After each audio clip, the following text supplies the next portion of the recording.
کو مانگنے کا طریقہ یہ ہے کہ آپ اللہ کے ناموں کے ذریعے سے اللہ کو پکاریں، اللہ کے ناموں کے ذریعے سے اللہ کے پاس پہنچیں، تب جا کے دعائیں قبول ہوتی ہیں۔ آپ صلی اللہ علیہ وسلم کی دعائیں آپ دیکھیے، اس میں آپ صلی اللہ علیہ وسلم اللہ کی تعریف بیان کرتے ہیں، اللہ کے ناموں کا ذکر کرتے ہیں، پھر دعا کرتے ہیں تو دعا قبول ہوتی ہے۔ اور قیامت کے دن جب اللہ ایک مرتبہ اللہ سبحانہ و تعالی کو دیکھیں، جس خالق نے، جس مالک نے اس ساری دنیا کو بنایا، انسانوں کو بنایا، جو کچھ بھی وجود میں ہے سب کو بنایا، اور جس نے انسانوں کو ہدایت دی، صحیح راستے میں چلنے کی نشاندہی کی، انبیاء بھیجے، رسول بھیجے تاکہ انسان صحیح راستے میں چلے۔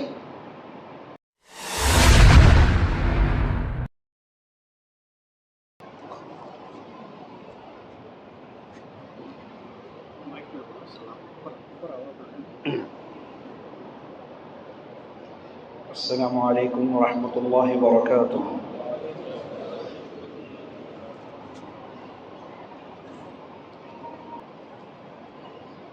ان الحمد للہ نحمده ونستعینه ونستغفره ونعوذ باللہ من شرور انفسنا ومن سیئات اعمالنا، من يهده الله فلا مضل له ومن يضلل فلا هادي له، وأشهد أن لا إله إلا الله وحده لا شريك له، وأشهد أن محمدا عبده ورسوله۔ يا أيها الذين آمنوا اتقوا الله حق تقاته ولا تموتن إلا وأنتم مسلمون۔ يا أيها الناس اتقوا ربكم الذي خلقكم من نفس واحدة وخلق منها زوجها وبث منهما رجالا كثيرا ونساء، واتقوا الله الذي تساءلون به والأرحام إن الله كان عليكم رقيبا۔ يا أيها الذين آمنوا اتقوا الله وقولوا قولا سديدا يصلح لكم أعمالكم ويغفر لكم ذنوبكم، ومن يطع الله ورسوله فقد فاز فوزا عظيما۔ أما بعد فإن خير الحديث كتاب الله، وخير الهدي هدي محمد صلى الله عليه وسلم، وشر الأمور محدثاتها وكل محدثة بدعة وكل بدعة ضلالة، وفي رواية وكل ضلالة في النار۔ أعوذ بالله السميع العليم من الشيطان الرجيم۔ قل هو الله أحد الله الصمد لم يلد ولم يولد وَلَمْ يَكُنْ لَهُ كُفُوًا أَحَدٌ۔ تمام قسم کی تعریفیں، وہ بڑائی، وہ بزرگی اللہ رب العالمین کے لیے ہے، جو مالک ارض و سما ہے، خالق کائنات ہے، مدبر حقیقی ہے، مالک حقیقی ہے، خالق حقیقی ہے۔ لاکھوں کروڑ درود و سلام ہو محمد رسول اللہ صلی اللہ علیہ وسلم پر، جنہیں اللہ سبحانہ و تعالیٰ سارے کائنات کے لیے رحمت بنا کر مبعوث کیا۔ میں رب العزت کی بارگاہ میں دعا کرتا ہوں کہ اللہ سبحانہ و تعالیٰ جس طرح ہمیں اس مبارک مجلس میں جمع کیا ہے، ان مبارک چہروں کے ساتھ اس مبارک مسجد میں اسی طرح ہمیں جنات الفردوس میں جمع کریں، آمین یا رب العالمین۔ کسی بھی بندے مومن کی خواہش ہوتی ہے، بلکہ اس کے ایمان کا تقاضا ہوتا ہے کہ وہ ایک مرتبہ اللہ سبحانہ و تعالی کو دیکھیں، جس خالق نے، جس مالک نے اس ساری دنیا کو بنایا، انسانوں کو بنایا، جو کچھ بھی وجود میں ہے سب کو بنایا، اور جس نے انسانوں کو ہدایت دی، صحیح راستے میں چلنے کی نشاندہی کی، انبیاء بھیجے، رسول بھیجے تاکہ انسان صحیح راستے میں چلے، ہدایت میں چلے اور آخرت میں جنت حاصل کرے اور جہنم سے بچ جائے۔ عزیز ساتھیوں بزرگوں، یہ اللہ جس کی یہ عظمت ہے، جس کی یہ بڑائی ہے، اسے ہر بندہ مومن ایک مرتبہ تو دیکھنا چاہتا ہے۔ اور یاد رکھ لیجئے گا، دنیا میں یہ چیز ہونے والی نہیں ہے۔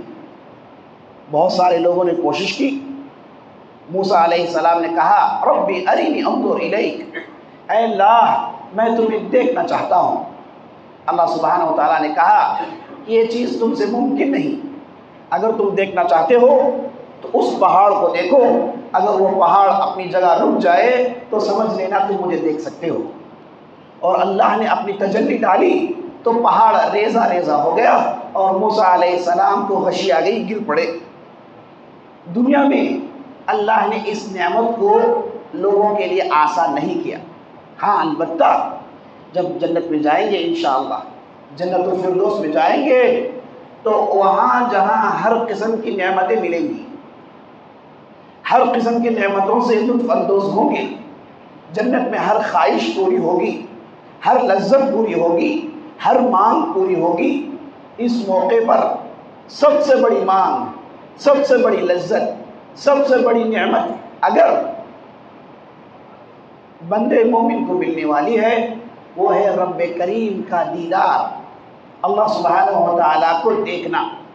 اسی لیے حدیث میں آپ صلی اللہ علیہ وسلم سکھایا اسألک لذت النظر الی وجہک، اے اللہ میں تجھے دیکھنا چاہتا ہوں، اے اللہ وہ لذت بھری نظر مجھے عطا کر دے۔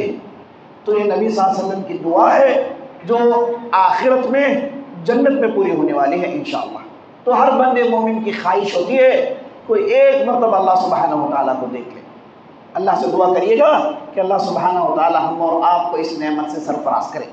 اللہ سے دعا کریے گا کہ اللہ سبحانہ و تعالیٰ ہم اور آپ کو قیامت کے دن اپنے دیدار سے سرفراز کرے، آمین یا رب العالمین۔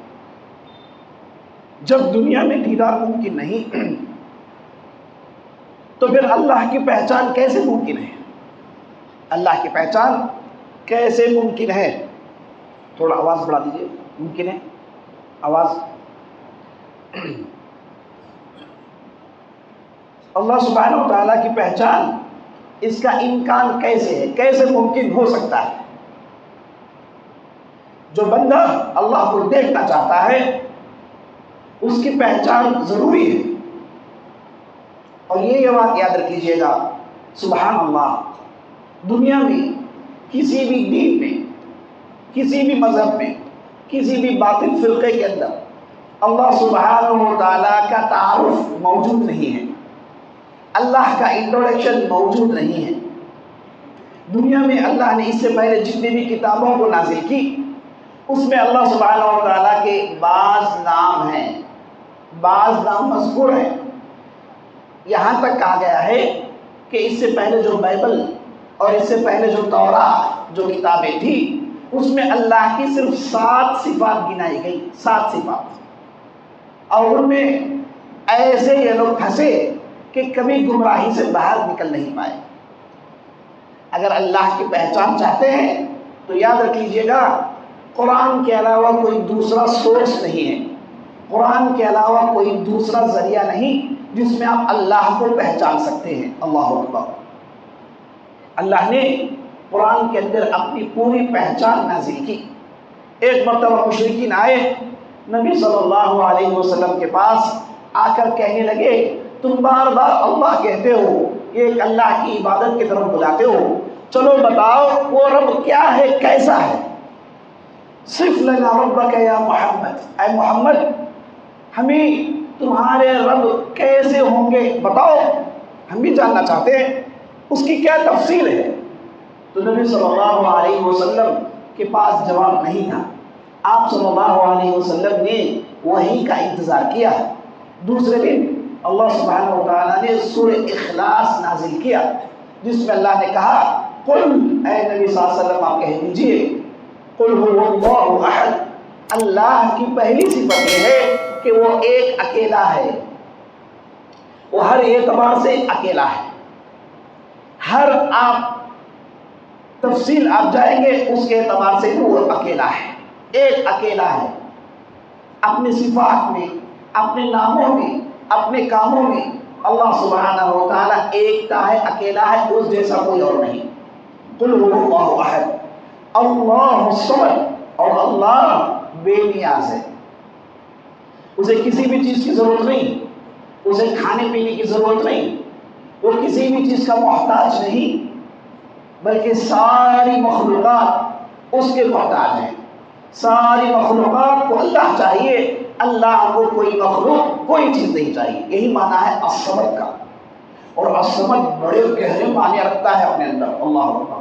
بعض اہل علم نے 100 صفحے لکھے ہیں الصمد کے معنی بیان کرنے کے لیے، بڑا معنی خیز لفظ ہے یہ الصمد، اللہ الصمد۔ لم یلد ولم یولد، نہ اللہ نے جنا ہے نہ اسے جنا گیا، نہ وہ کسی کا بیٹا ہے نہ وہ کسی کا باپ ہے، نہ وہ دنیا میں لایا گیا نہ وہ دنیا میں جو ہے رکھا گیا۔ لم یلد ولم یولد ولم یکن لہ کفوا احد، مختصر یہ ہے کہ اللہ جیسا کوئی اور نہیں، مختصر یہ ہے کہ اللہ جیسا کوئی اور نہیں۔ تو اللہ سبحانہ و تعالیٰ نے اس صورت کے اندر اپنی 4 صفات کا ذکر کیا۔ مشرکین نے سوال کیا کیا؟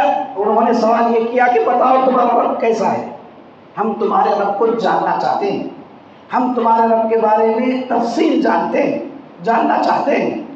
تو اللہ سبحانہ و تعالیٰ نے اپنی صفات گنوائی، تو معلوم ہوا اللہ کو پہچاننے کے لیے اللہ نے اپنی کتاب میں اپنی صفات بیان کی۔ اللہ اکبر۔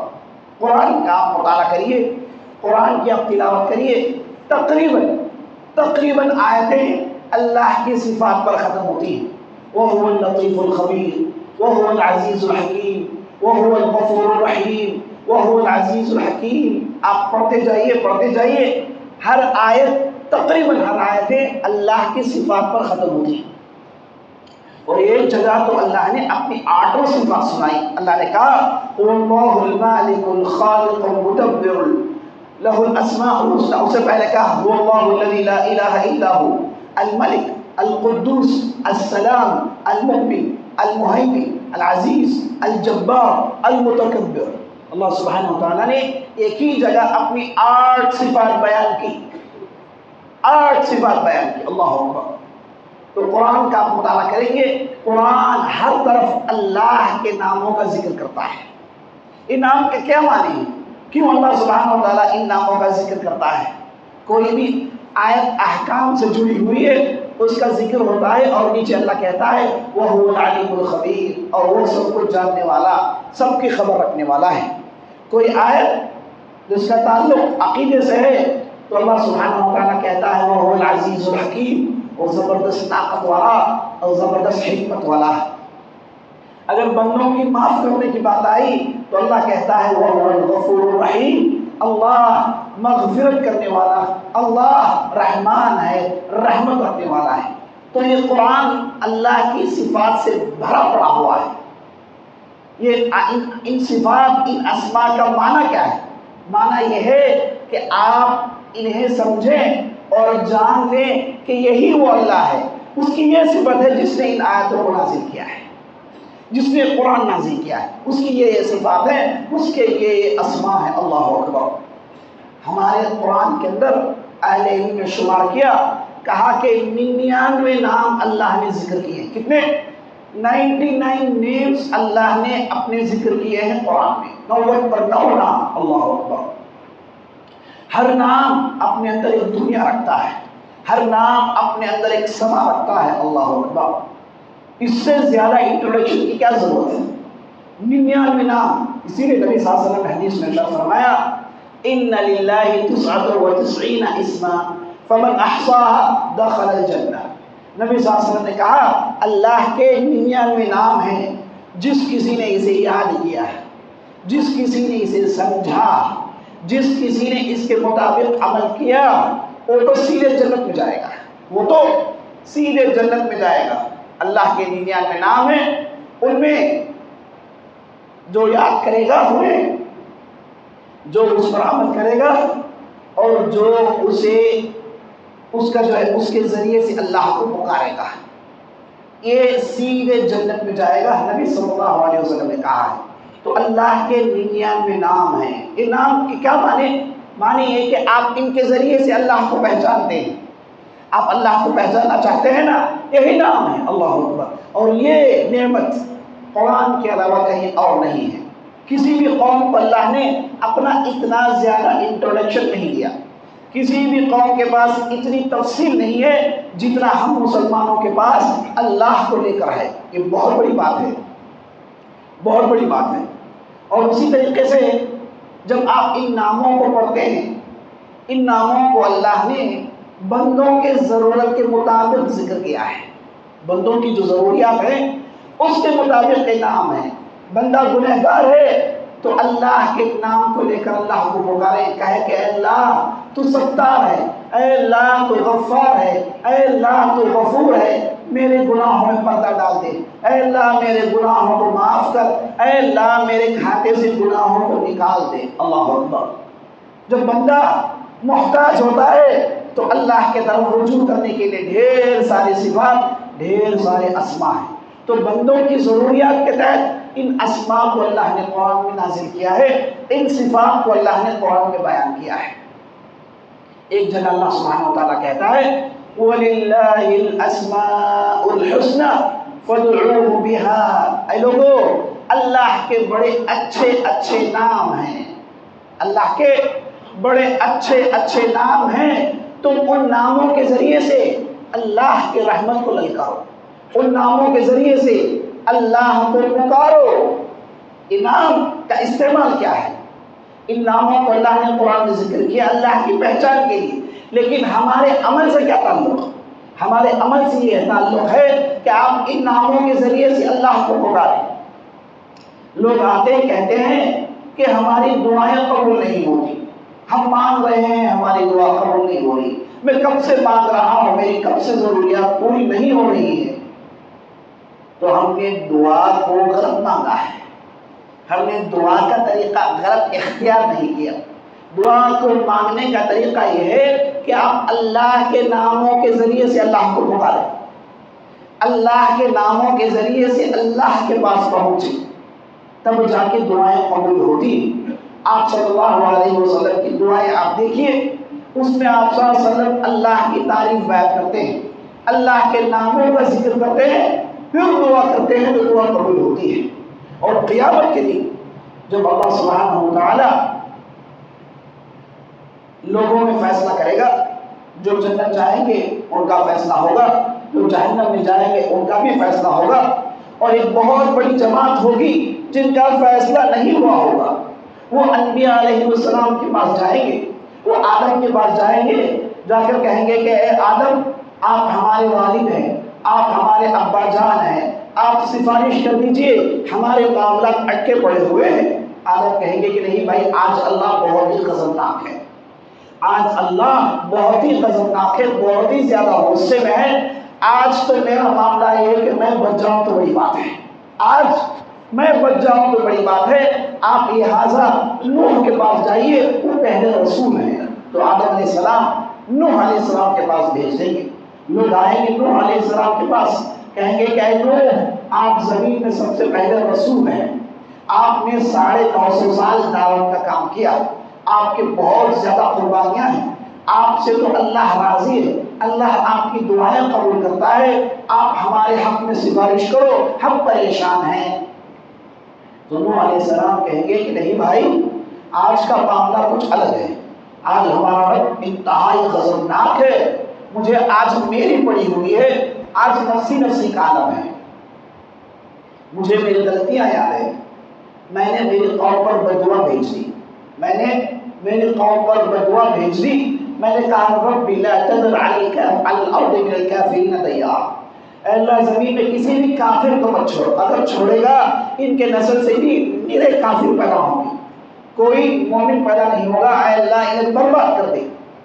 تو یہ جو میں نے بددعا کی بحیثیت نبی، بددعا نہیں کرنی چاہیے، انہوں نے بددعا کی اور اس کے بعد قوم کو برباد کر دیا گیا۔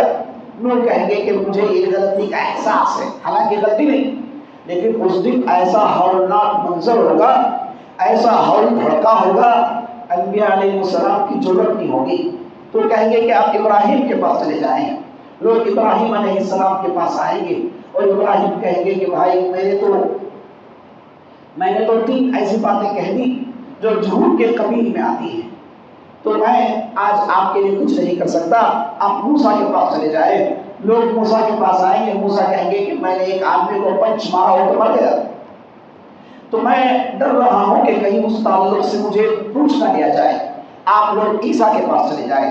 لوگ عیسیٰ علیہ السلام کے پاس آئیں گے اور عیسیٰ علیہ السلام اپنی کوئی غلطی کا ذکر نہیں کریں گے، بلکہ یہ کہیں گے کہ اس کام کے لیے آج، اس کام کے لیے اس موقع پر محمد سے بہتر کوئی اور نہیں ہے صلی اللہ علیہ وسلم، محمد سے بہتر کوئی نہیں ہے، آپ لہٰذا محمد کے پاس تشریف لے جائیں صلی اللہ علیہ وسلم۔ اور لوگ نبی صلی اللہ علیہ وسلم پاس آئیں گے اور آپ صلی اللہ علیہ وسلم ان کے لیے سفارش کریں گے۔ کیسے کریں گے؟ سیدھے سجدے میں چلے جائیں گے، سجدے میں اپنا ماتھا ٹیکیں گے اور کریں گے کیا؟ اللہ کی تعریف بیان کریں گے۔ اور حدیث میں آتا ہے کہ اس وقت اللہ سبحانہ و تعالی نبی صلی اللہ علیہ وسلم کو اپنے چند نام، اپنی چند صفات کا علم دے گا۔ نبی صلی اللہ علیہ وسلم اللہ کے ان نئے ناموں کے ذریعے سے اللہ کو پکاریں گے، ہے کہ نہیں؟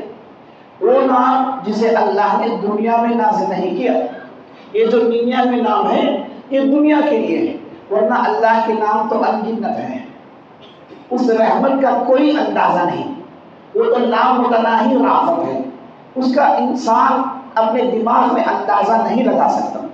تو اس وقت نئے نام نبی صلی اللہ علیہ وسلم کو سکھائے جائیں گے، اور نبی صلی اللہ علیہ وسلم اللہ کے نئے نام، ان نئی صفات کو لے کر اللہ کو پکاریں گے، کہیں گے کہ اللہ اس قوم کا بیڑا پار کر دے، اس قوم کے حق میں فیصلہ کر دے۔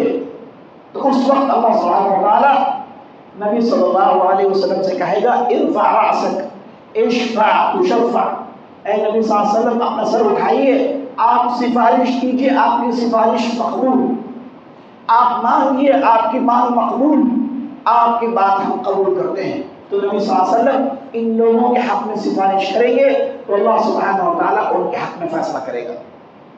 تو معلوم ہوا کہ اللہ کی رحمت کو للکارنا ہے، اپنی غلطیوں کی تلافی کرنی ہے، اپنے گناہوں کی معافی مانگنی ہے، اپنی ضروریات پوری کرنی ہے۔ تو یاد رکھیے اللہ کے ناموں کا استعمال کرنا چاہیے، اللہ کے ناموں کے ذریعے سے اللہ کو پکاریں، اللہ کہیں کہ اللہ تو رحمان رحیم ہے، اے اللہ مجھ پر رحمت کر، اے اللہ میں پریشان ہوں، اے اللہ میری پریشانی کو دور کر۔ تو یہ ناموں کا علم ہونا بہت ہی ضروری ہے۔ 99 نام، ہر نام اپنے اندر ڈھیر سارے معنی رکھتے ہیں۔ جب آپ نے ان باتوں کو سن لیا، ساتھ ساتھ یہ بھی سن لیجیے گا کہ یہ جو 99 نام ہیں، یہ جو صفات ہیں، اس میں اختلاف کرنے کی وجہ سے بہت سارے فرقے سر اٹھاتے ہیں۔ سب سے پہلا فرقہ جو ساری دنیا میں وجود میں آیا اسلام آنے کے بعد، اس فرقے کا نام ہے قدریہ۔ اس فرقے کا نام ہے قدریہ۔ اس نے اللہ کی صفت القدیر کے تعلق سے اختلاف کیا۔ اس نے کہا کہ اللہ کوئی قدرت نہیں رکھتا، اللہ سبحانہ و تعالیٰ بندوں کے ہر کاموں کی قدرت نہیں رکھتا، بلکہ بندوں کے بعض کام وہ اپنی طاقت سے کر لیتے ہیں، اللہ کو اس کا علم اس وقت ہوتا ہے جب وہ چیزیں ہو جاتی ہیں، جب وہ چیزیں ہو جاتی ہیں تب جا کے اللہ کو علم ہوتا ہے۔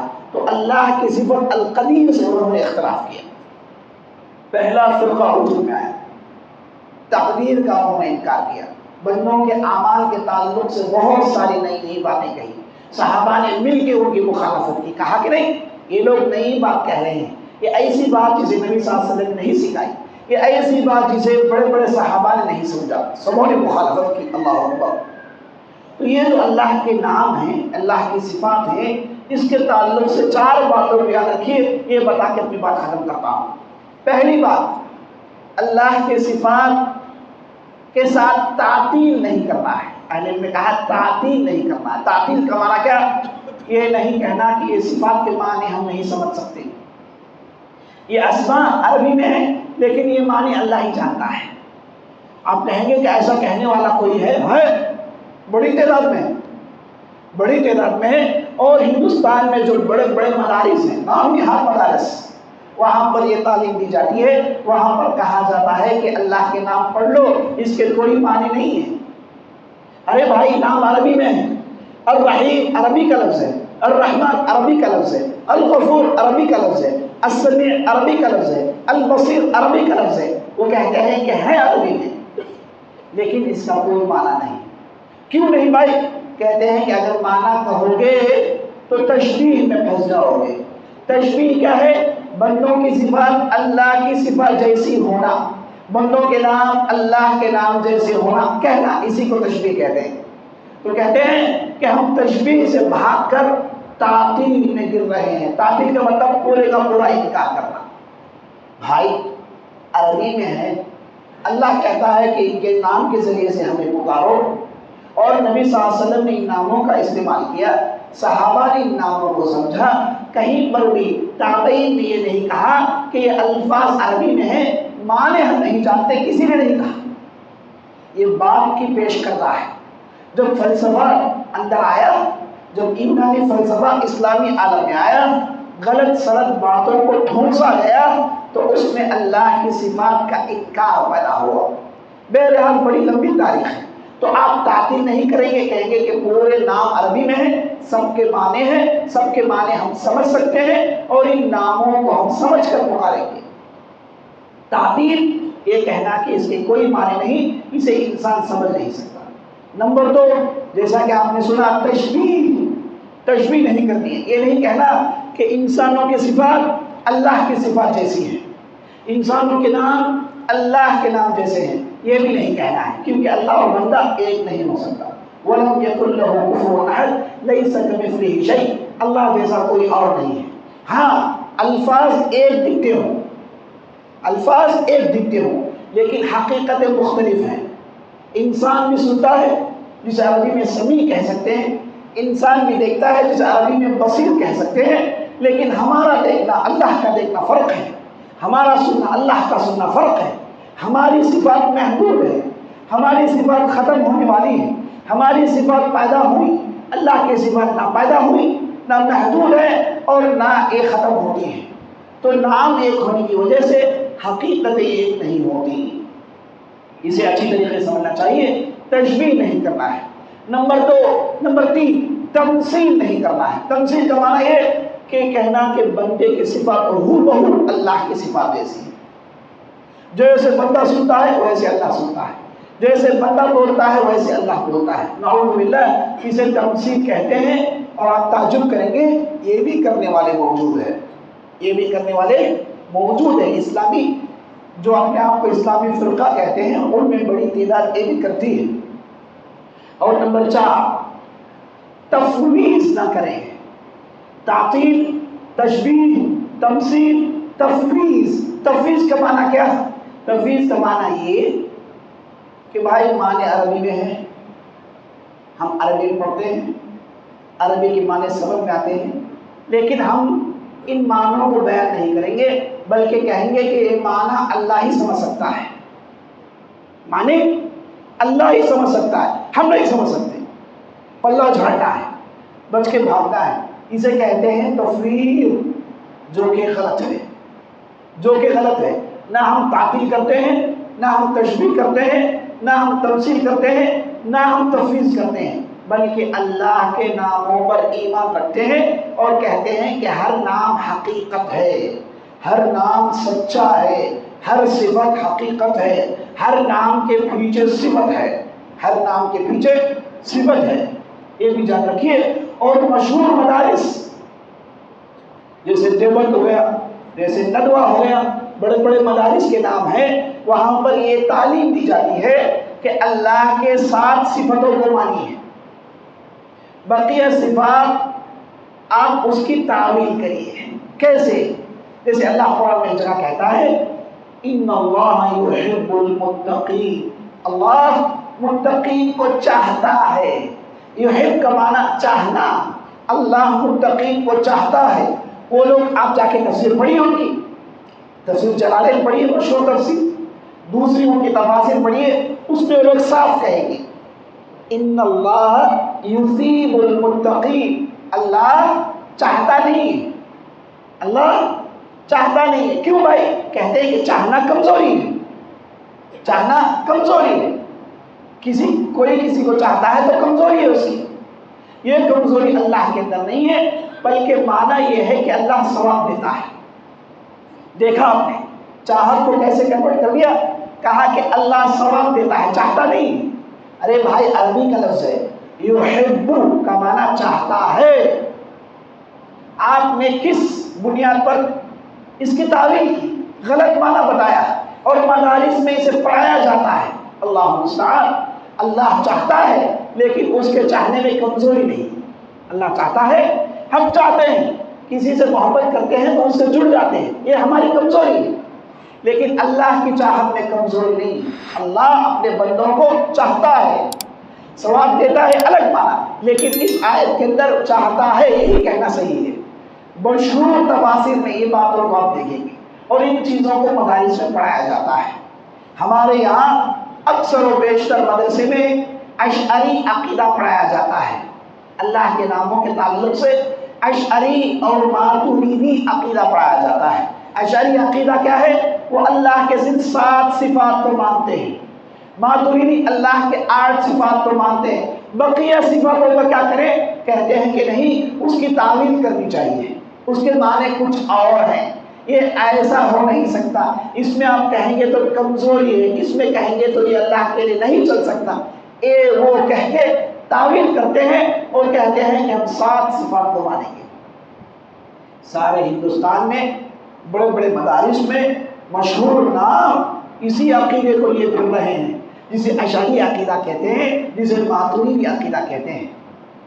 یاد رکھیے گا، سلف الصالحین کے زمانے میں، صحابہ کے زمانے میں، تابعین کے زمانے میں یہ تعویلات کے لیے کوئی جگہ نہیں تھی، وہ تو سادہ لوگ تھے اور الفاظ سمجھتے تھے اور اس پر عمل کرتے تھے۔ بعد میں فلسفہ آیا تو یہ چیزیں گڑبڑ ہو گئی۔ ہم چلیں گے واپس سلف الصالحین کے زمانے میں، انہوں نے جو سمجھا ہم اسے سمجھیں گے، وہ سمجھ کے جنت گئے اور انشاءاللہ ہم بھی جنت میں جائیں گے۔ ایک حدیث سنا کے اپنی بات ختم کرتا ہوں۔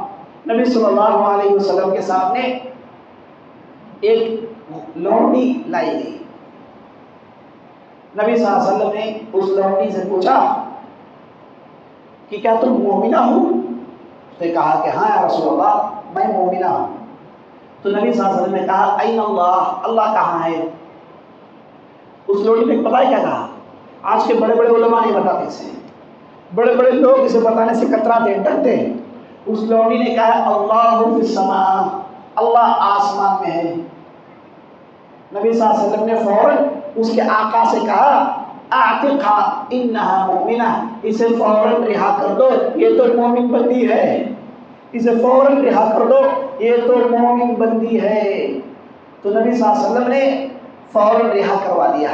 اللہ آسمان میں ہے، قرآن میں 7 جگہ اس کا ذکر کیا، الرحمن علی العرش استوى، الرحمن علی العرش استوى، رحمان عرش پر مستوی ہے، رحمان عرش پر مستوی ہے۔ اور ہمارے معاشرے میں یہ ملا حضرات، یہ نام نہاد مدارس میں پڑھنے والے کہتے ہیں کہ نہیں، اللہ عرش پر نہیں ہے کہاں بھائی؟ اگر عرش پر نہیں تو ہے کہاں؟ کہتے ہیں کہ وہ ہر جگہ ہے، نعوذ باللہ۔ یہ عیسائیوں کا عقیدہ ہے، جو یہ کہتے ہیں where is God? God is everywhere۔ یہ عیسائیوں کا عقیدہ ہے، وہ کہتے ہیں اگر ہم کہیں گے کہ اللہ آسمان میں ہے تو ہم نے اللہ کو ایک جگہ کر دیا، اللہ کو ہم نے ایک جگہ محصور کر دیا۔ ارے بھائی قرآن کہتا ہے، قرآن کہتا ہے 7 جگہ کہتا ہے کہ اللہ عرش پر مستوی ہے، آپ کو انکار کرنے کی کیا ضرورت؟ فضیل ساتھیوں، یہ سلف الصالحین کے راستے سے ہٹنے کی وجہ سے، ان کی سمجھ سے ہٹنے کی وجہ سے ان سے ایسی خطرناک گمراہیاں ہوں۔ بہرحال یہ چند باتیں تھی جو میں آپ کے سامنے رکھنا چاہتا تھا، اور میں آپ سے معذرت خواہ ہوں، آج میرا حلق خطرناک طور پر خراب ہوا ہے، لیکن میں نے کوشش کی کہ آپ کے سامنے چند اہم باتیں لاؤں۔ اللہ سے دعا کرتا ہوں کہ اللہ سبحانہ و تعالیٰ ہم نے جو بھی کہا ہے، جو بھی سنا ہے، اس کے مطابق عمل کرنے کی توفیق بخشے۔